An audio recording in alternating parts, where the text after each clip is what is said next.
I'm Rick Roush, and I'm the Dean of the College of Agricultural Sciences, and I'm really excited to welcome you to our new College Connections monthly webinar series. This series is designed to give you a unique inside perspective of the programs, people, priorities, and partnerships of the Penn State College of Agricultural Sciences. Before we begin, please be aware that we are recording this session and we'll be sharing it via email with all who registered. If you know someone who may be interested in what we cover here today, please feel free to share the recording with them. Also, I want to thank you for taking the time out of your day to connect with our college. We look forward to having you join us every third Wednesday of every month from 1 to 2 p.m. to meet and interact with college personnel and guest speakers and learn how the college is impacting Pennsylvania agriculture and communities across the Commonwealth. To kick off today's College Connections, I want to start by introducing Dr. Adelle Turzillo, who is the new Animal Science Department Head. Dr. Turzillo comes to Penn State after most recently serving as the Vice President for Animal Agriculture Systems at the World Wildlife Fund. With 12 years in academia, including time at Colorado State University and the University of Arizona, plus senior leadership roles with the U.S. Department of Agriculture, Adelle brings a unique combination of experience in research, education, and administration in her new role here in the college. And I'm really delighted we have her vast expertise with the federal USDA system. After a short presentation, I'll join her to moderate a Q&A session with questions submitted in advance by the members of the audience. And we can only rely on the ones who are submitted in advance. We've got plenty of questions, so we won't be taking any extra Q&A today, just so we can stay reasonably on time. So Adelle, over to you. Thank you very much, Dr. Roush, and it is my pleasure to say hello to everyone out there far and wide. Welcome, as Dr. Roush said, to the inaugural College Connections event. We hope that this will be a very valuable use of your time, and it is a way to do exactly what the title says. We want to connect with you, which we know has been really very difficult over the past year during the pandemic. And so let me just start by saying I look forward to meeting you all in person sometime, hopefully later in 2021. Next slide, please. Right, so news and views from my department, the Department of Animal Science. I will kick it off.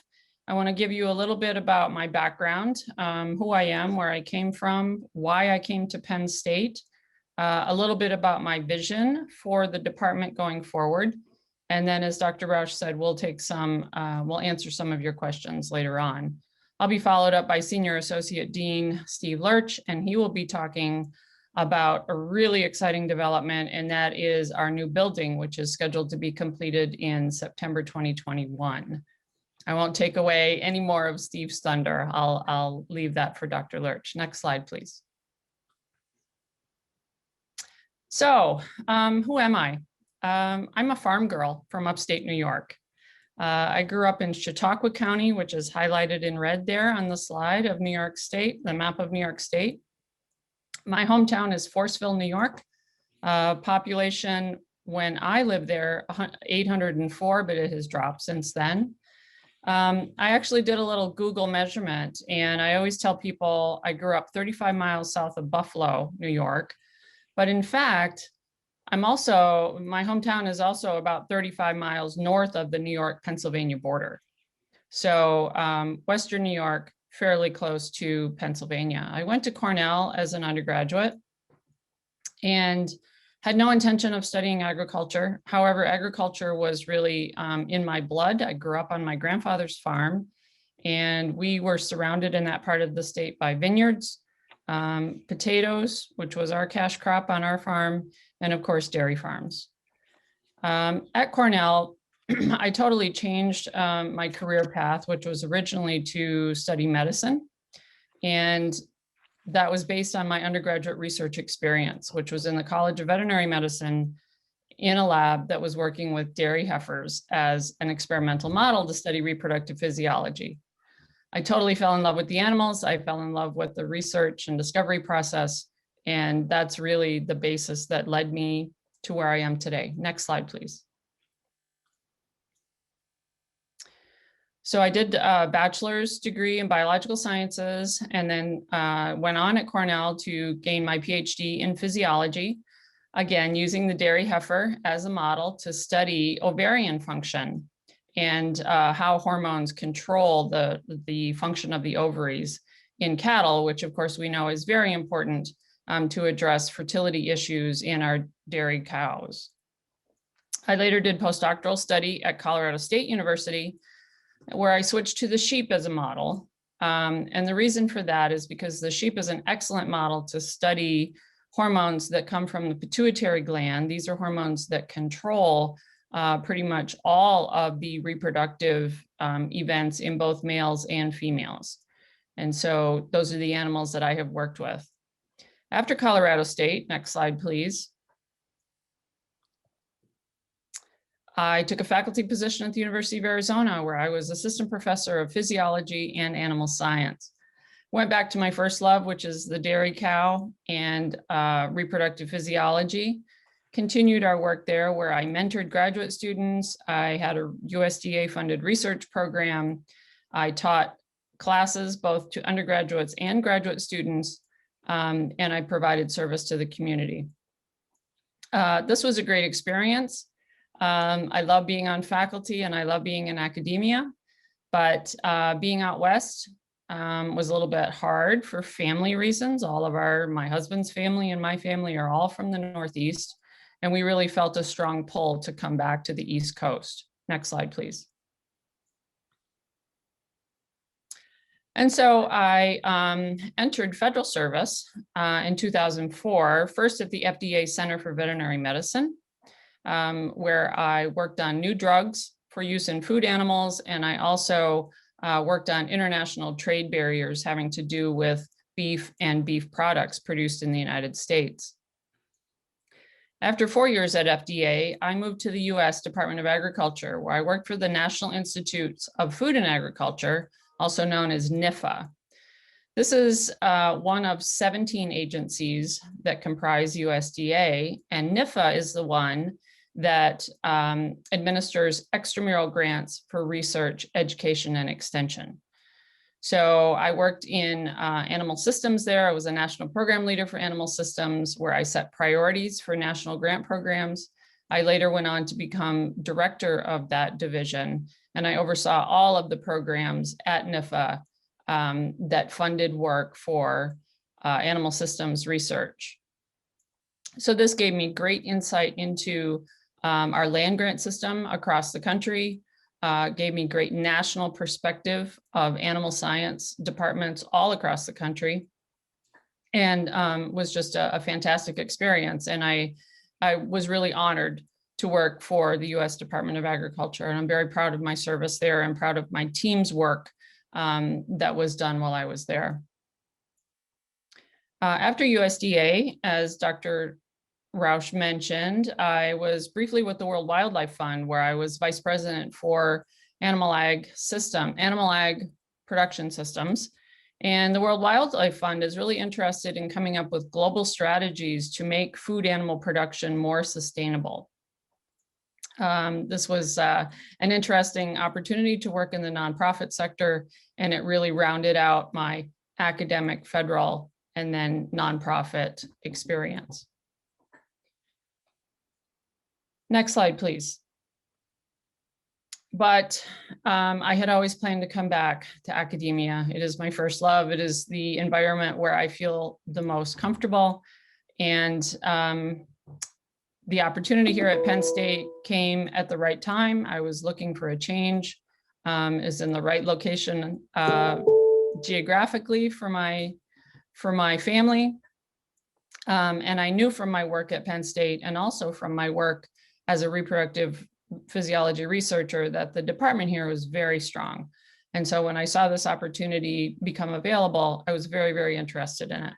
And I was very fortunate to be selected for the position and very honored to be selected for the position. So that's my background, my work experience. So now I'm here. So what is my vision for this fantastic department? I will tell you that our vision is under development. And That is because I do not believe that a leader should come in and impose a vision on a group of experts, but a vision is a forward aspirational state that really needs to be developed with the faculty, the students, the staff, and very importantly, the stakeholders. And so we are working on this, and we will have it ready in the next few months. Next slide, please. Having said that, our vision certainly is informed by Pennsylvania agriculture. And these are data that come from the USDA Statistics Service, which shows the value of the animal products that are produced in Pennsylvania. And clearly milk and poultry and eggs are the top.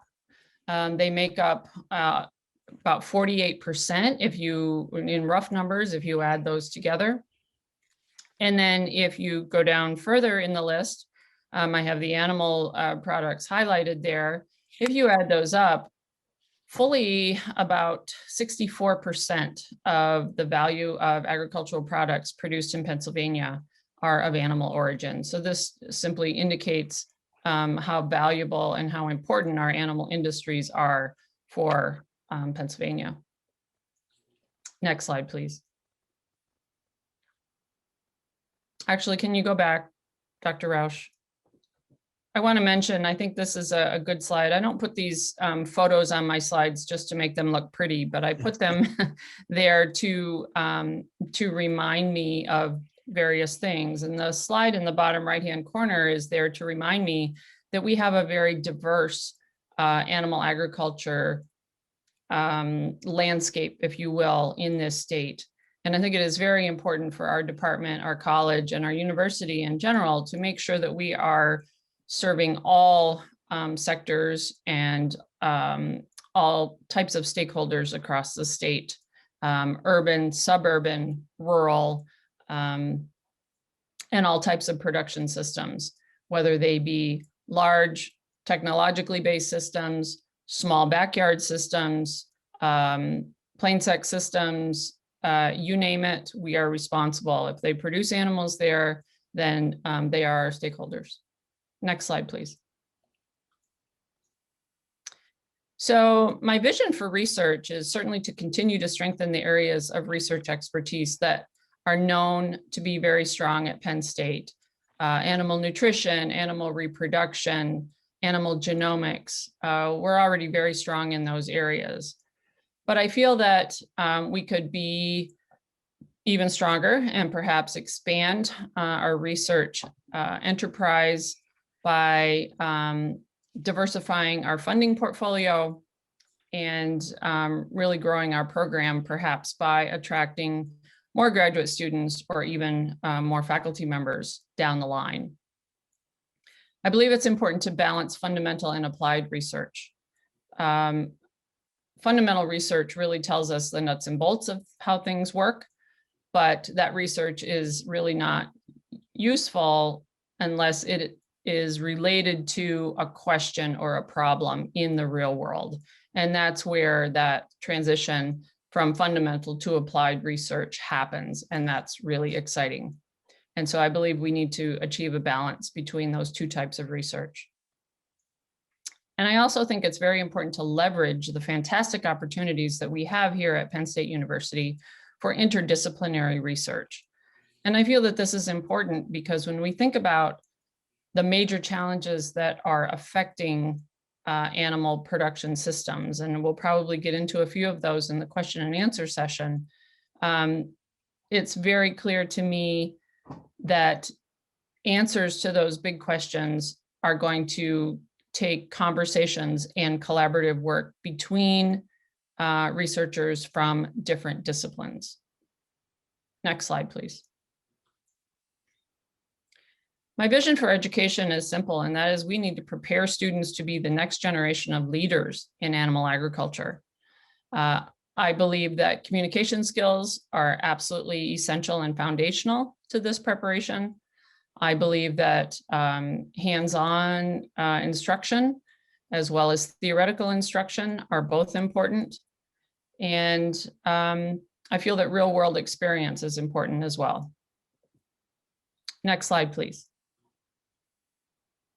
And my vision for extension, again, going back to my experience at the USDA, I had the opportunity to really look across universities for extension programs. And Penn State really stood out as being a leader in terms of extension and the ways that extension has needed to change over the past 10 or 20 years. And I think that Penn State really leads the way in utilizing innovative methods to disseminate information and to serve all sectors and production systems.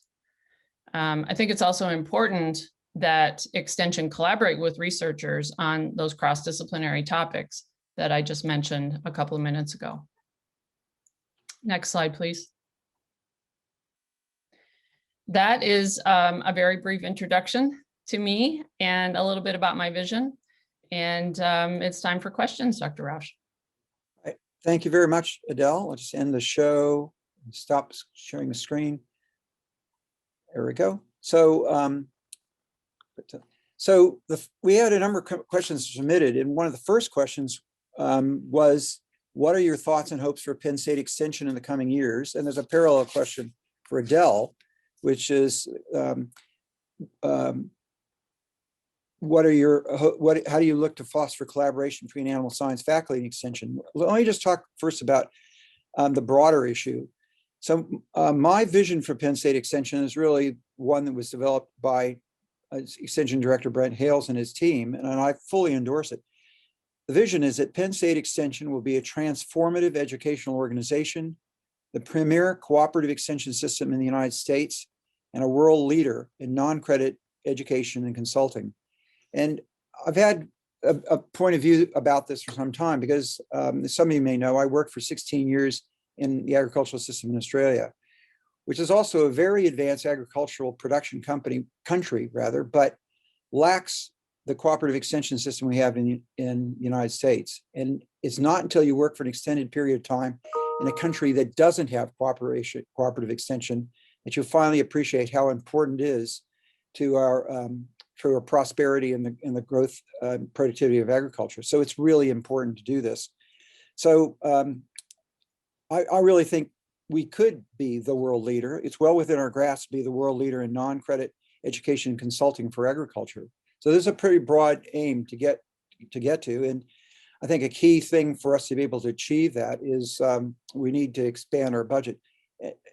I was asked also about the history of the college, but I think a key thing that I want to make sure I get in today before you today is that in the early 2000s, the college had a budget of about 56 million. And then in 2011-12, for both research and extension, it was a 19% cut that pushed it down to about 45 million.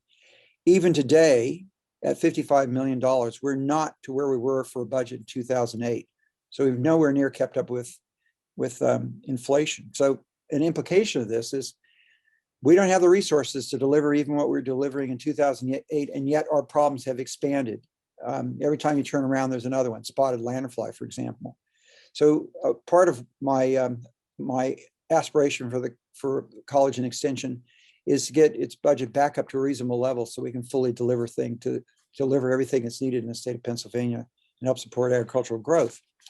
And with that, I'll turn it over to Adele.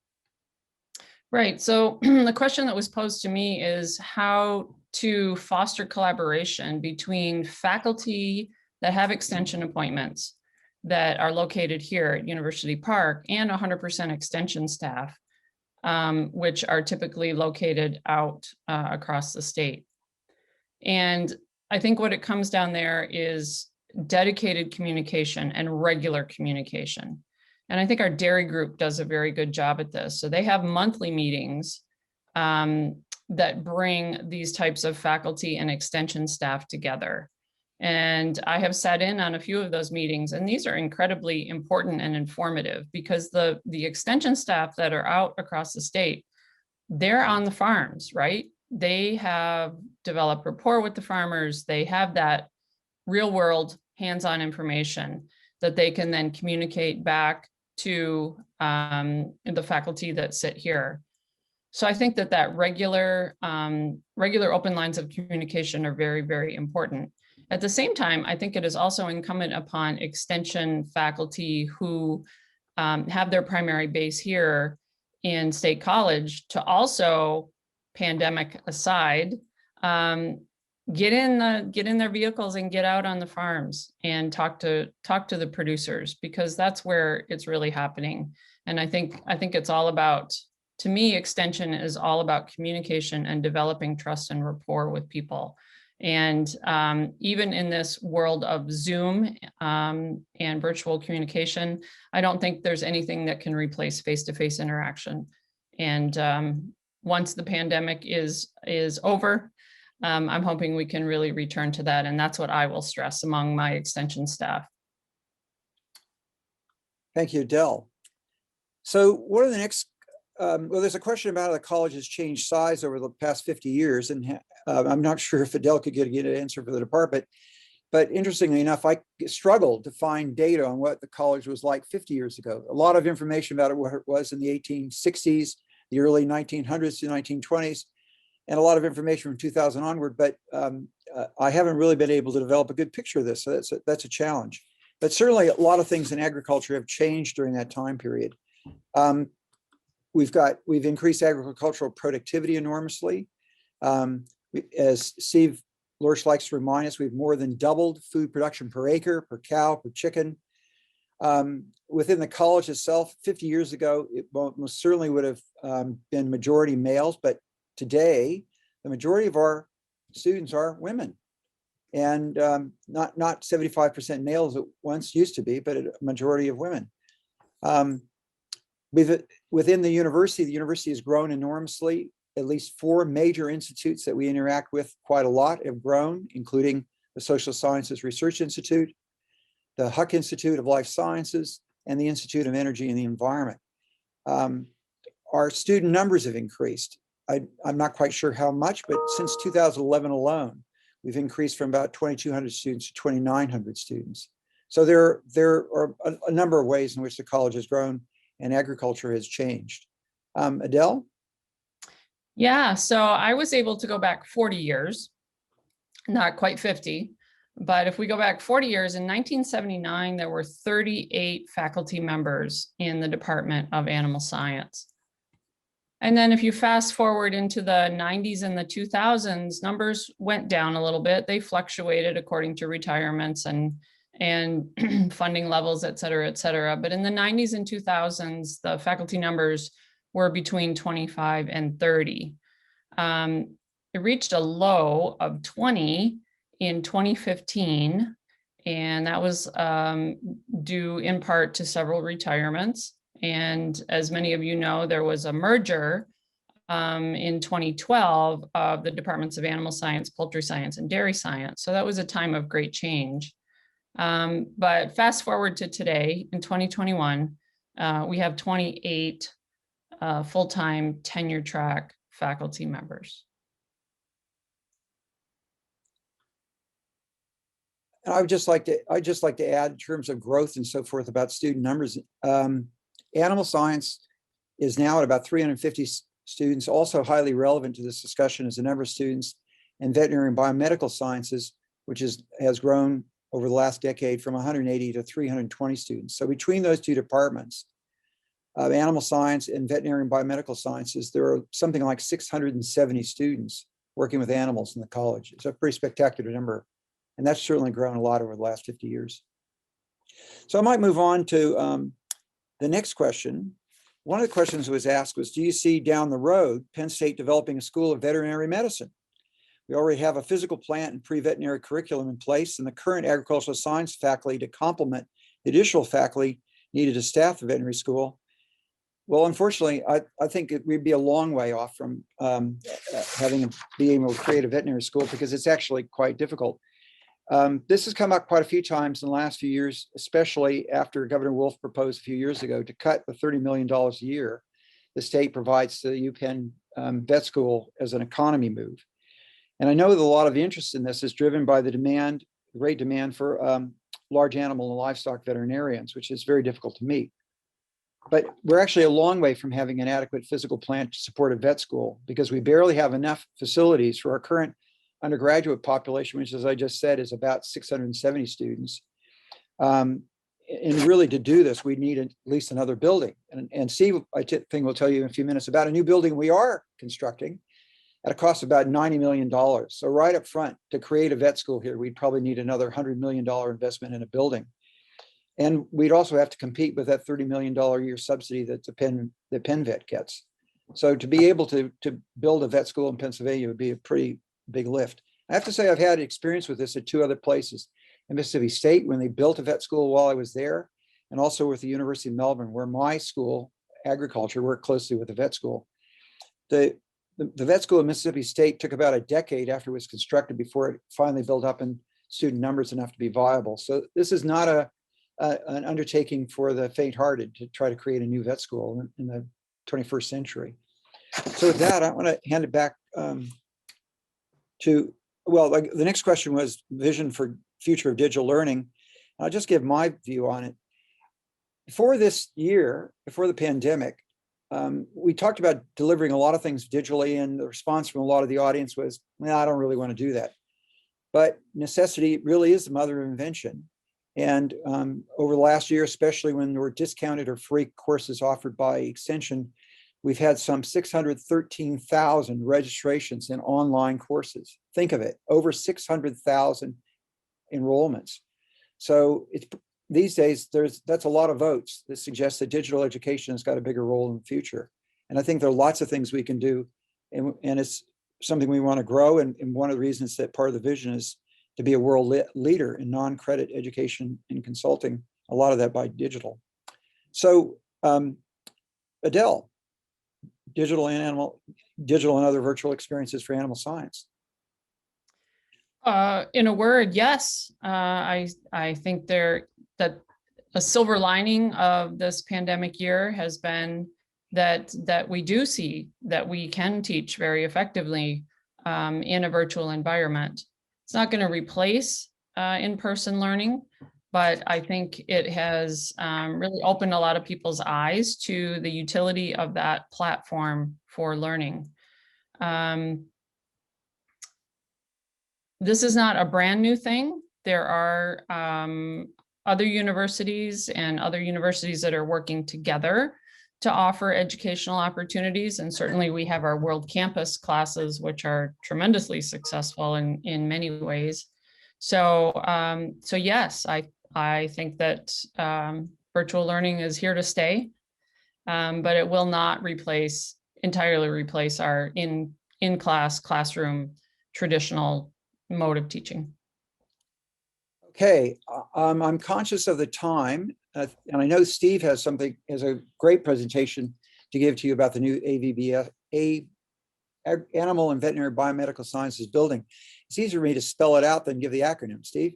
So I'm going to switch back to screen share and put a presentation about that. And if we have time at the end, we'll try to field a few more questions. So let me just. Thanks, Rick. And while you're getting the screens back up there, I just want to say good afternoon, everyone. My name is Steve Loerch. I'm the Senior Associate Dean for the College of Ag Sciences. And Penn State University is a top 25 research university in the country. And the College of Ag Science is a major contributor to that success. In fact, we rank number 3 of the 9 colleges at Penn State in terms of our research expenditures. Last year, we had expenditures of approximately $115 million.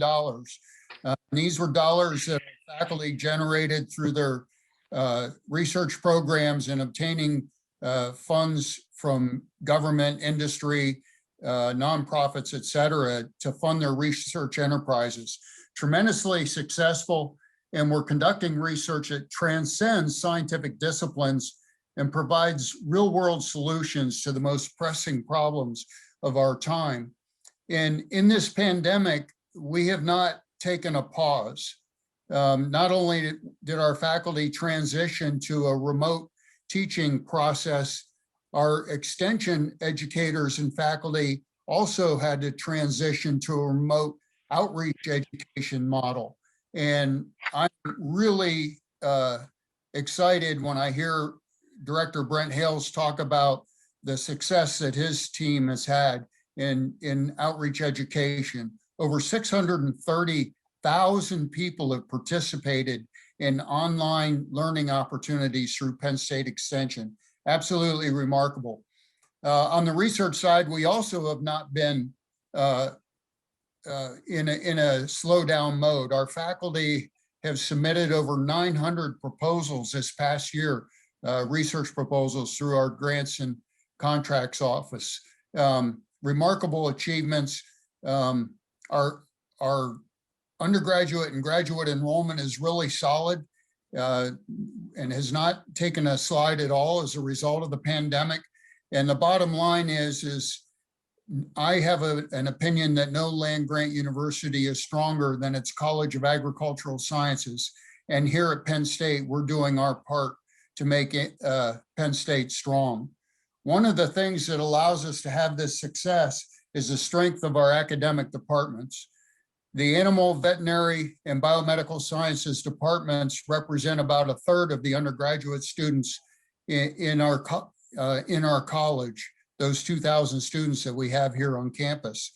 And as Dr. Turzillo said, animal agriculture in Pennsylvania is a huge, important industry to our state economy.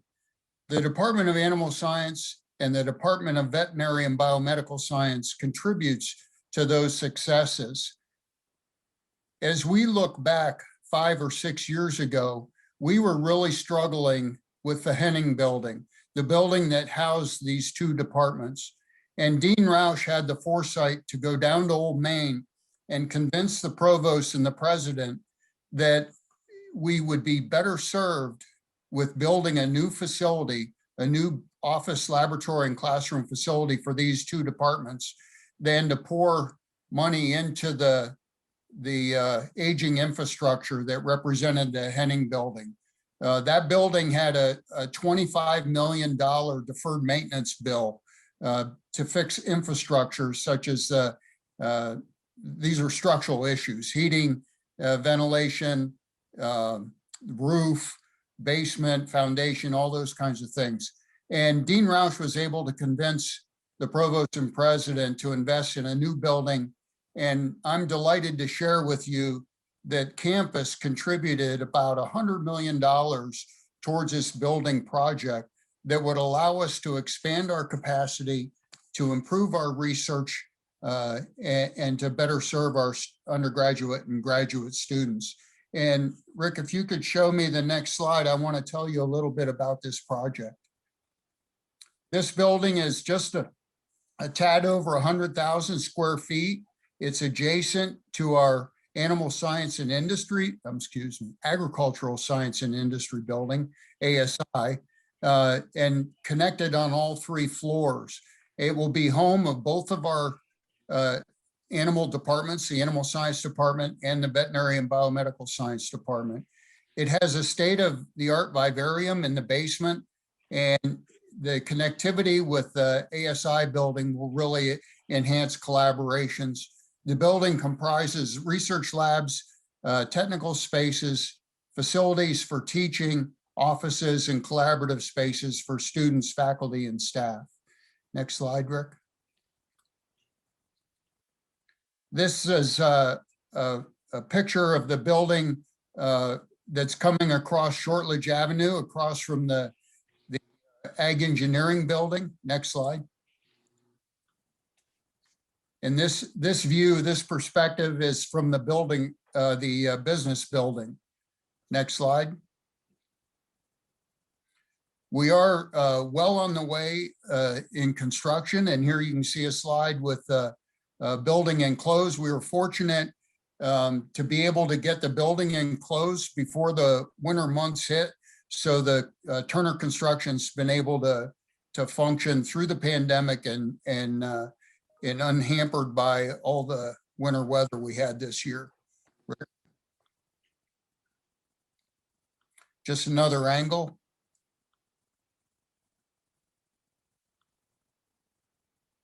This is the basement level, the lowest level for the building, and this contains primarily our vivarium. our small animal research facility, and this will greatly increase the capacity of laboratory animal research for the entire university. And a lot of the fundamental research that Dr. Turzillo was talking about, and in both in the animal science department and especially in our vet and biomedical science department, relies on these lab animal models to make the discoveries that are so important for human and animal health. Next slide. The first floor shares the administrative offices for both departments. On the upper side of your screen there, there's a large classroom of over 100 seat capacity, a seminar room, and then a lot of collaborative spaces for people to have small meetings and those sorts of things. That lactation room is actually for two-legged mammals. That's not for our dairy herd. Next slide. Here's a picture of the inside of the first floor level gathering space for students. And obviously we're hoping that we can get through the pandemic so we can have full access to those gathering spaces. Next. This is a view looking towards the ASI building and the stairs that go upstairs to the second level. The second level will hold our animal vet and biomedical sciences program, and the green area on the bottom part of the slide represents our laboratory facilities, and we have tremendously enhanced capabilities that will allow us to do cutting edge research that will be really important in shaping the future of animal production and human and animal health. It's an open lab kind of a concept, which really allows increased collaboration and cooperation among our students and faculty. The office facilities are on the outer edges of the building. Next slide. Again, this is the second floor connector over to the ASI building. So it'll allow our faculty to go back and forth, our students as well, increasing communication and collaboration. Rick? The third floor is designed very similarly to the second floor.